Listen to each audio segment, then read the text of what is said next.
मित्रांनो, आयुष्यात प्रत्येकाला संघर्ष करावा लागतो, पण काही व्यक्ती अशा असतात ज्या त्या संघर्षाला हत्यार बनवतात आणि हजारो हृदयांमध्ये आग पेटवतात। आज आपण बोलणार आहोत अशाच एका प्रेरणादायी व्यक्तिमत्वाबद्दल, विठ्ठल कांगणे सर।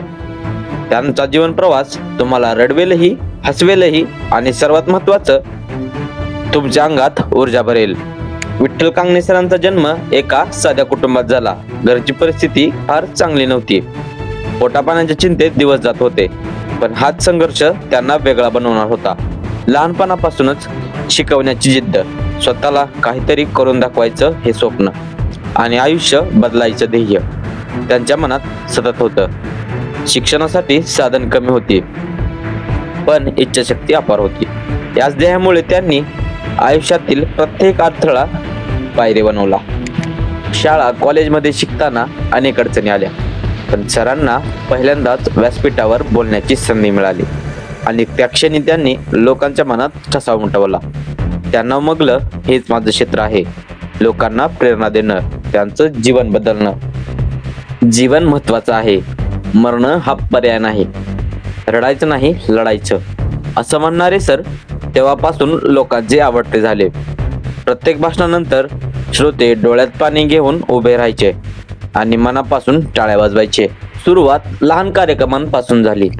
कोणी फारसं नाव घेत नव्हतं, फारसं मान देत नव्हतं, पण सरांनी हार मानली नाही।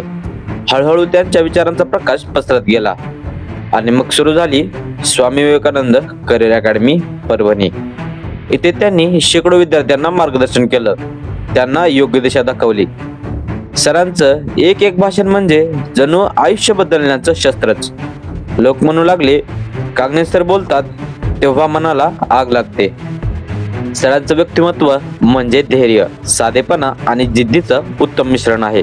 ते म्हणतात, ध्येय ठेवा, पण त्यासाठी रात्रंदिवस झटायला शिका। फक्त बोलून काम होत नाही, कृती महत्वाची आहे। त्यांचा संदेश अगदी साधा आहे। संघर्ष आला तर पळू नका, उभं राहा। अपयश आलं तर रडू नका, पुन्हा प्रयत्न करा आणि आयुष्य तुमचं आहे, ते घडवायचंही तुमचंच काम आहे। मित्रांनो, विठ्ठल कांगणे सरांचा प्रवास आपल्याला शिकवतो की परिस्थिती कशी असो, स्वप्न मोठं असलं पाहिजे आणि जिद्द त्याहूनही मोठी। आज जर तुम्ही संघर्ष करत असाल तर लक्षात ठेवा, यश फक्त मेहनतीतून मिळतं। हा व्हिडिओ आवडला असेल तर लाईक करा, आपल्या मित्रांसोबत शेअर करा आणि कमेंटमध्ये लिहा कांगणे सरांचं कोणतं वाक्य तुमच्या मनाला भिडलं। पुन्हा भेटू आणखी एका प्रेरणादायी कथेसह। तोपर्यंत लढत राहा, पुढे जा। धन्यवाद।